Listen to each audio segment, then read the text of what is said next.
I said this in my last video that we're living in the age of glass, where the transparency of a person's heart is going to be revealed. We're really going to see what's in a person's heart in this day and age. So what would you do? Rather it be a test dummy for studies for immunity or cash just to take the vaccine? What would you do? Before you light up my comment section, let me create the perfect case scenario, right? $2,000 indefinitely per week. What would you do? Before you say no concerning the potential side effects, what if they can guarantee that the side effects will be slim to none? What if it was mandatory? You couldn't buy, sell, or trade unless you did it. Yeah. Now it gets interesting, doesn't it? Now you see where I'm going. I'm not just saying that this is happening, or even if I'm not even saying it's gonna happen, at least this way. But it's just strange to see that these things are going on with the push to shut down everything. Although I believe it's twofold. One part of it is leverage, we know, concerning the election, trying to hurt the economy because they feel like it's going to hurt Trump. But rioting is okay, but not legitimate businesses being open. Close down businesses, but government is still open, as if COVID is going to maneuver around government employees. I'm being one of them. And we all know, or well, I shouldn't say we all know. Some of us don't know.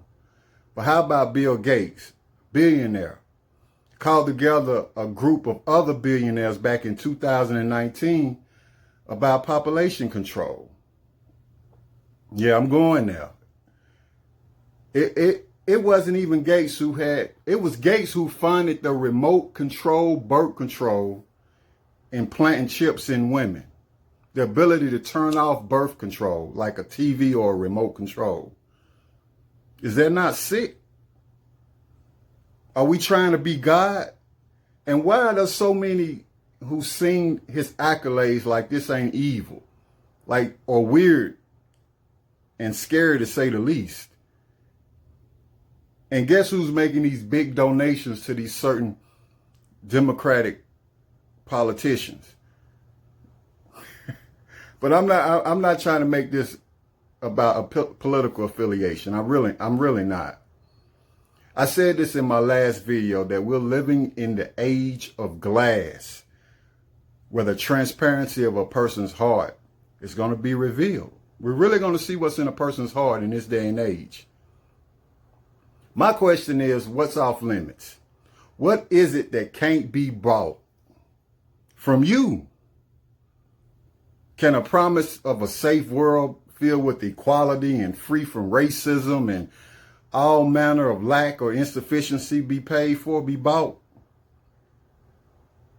We got certain politicians that's promising this utopia if they're elected. They're promising a living wage, whatever that means. I don't even understand the concept because my standard of living is different than yours, and your standard of living is different from mine. And as a byproduct of that, our different lifestyles and preferences and needs, how can this work? That everyone would equally have a living wage. What if I got a drug habit? And I'm not confident concerning the history of throwing money at that problem like we've traditionally done is going to work anyway.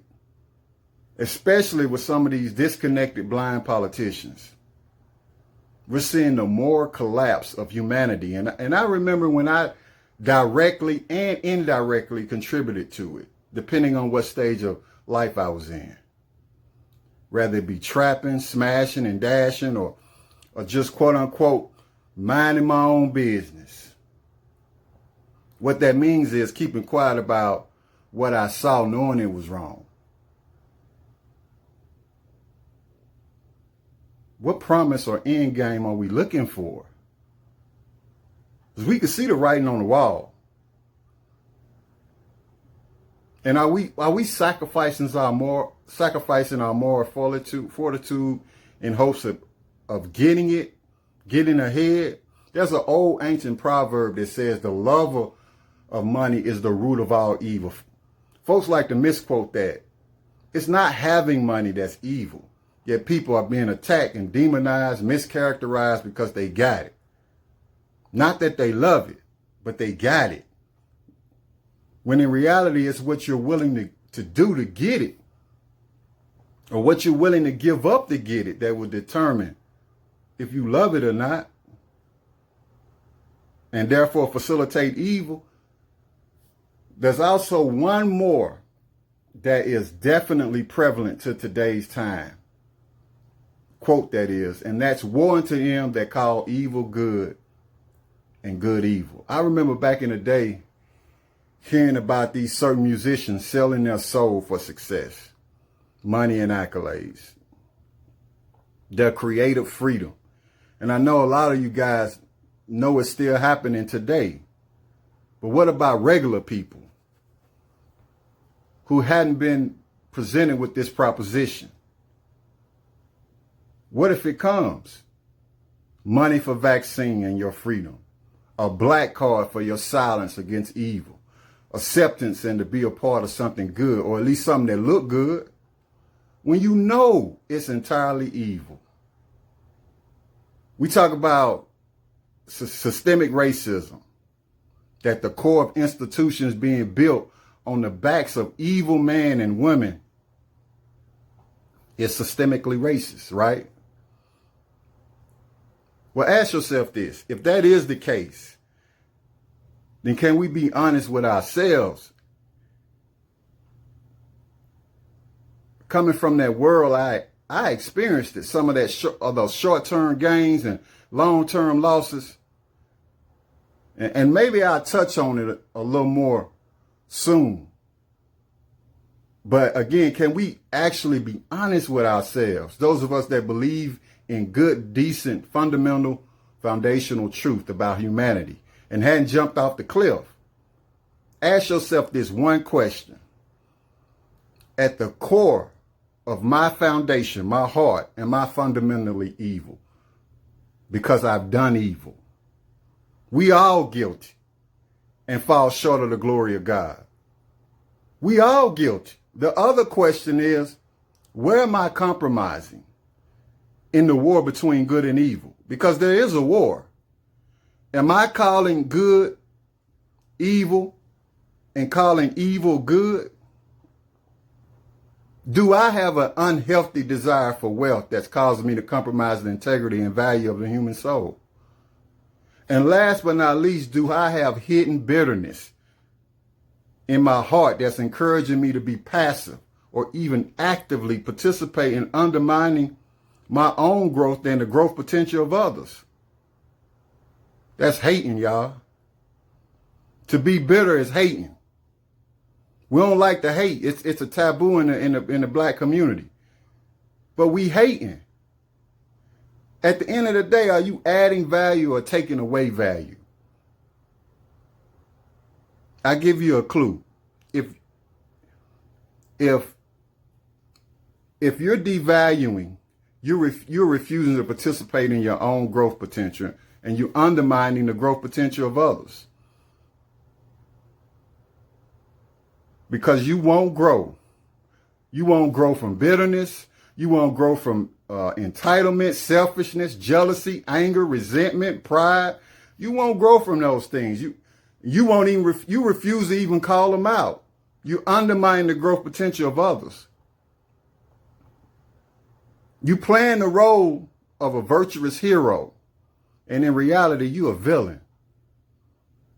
Maybe that's what you want to be. But I decided a while back that I was tired of playing the villain. It was fun. It was cool. It even felt profitable. But in the end, it was demonic. And there really wasn't any way I can justify it anymore.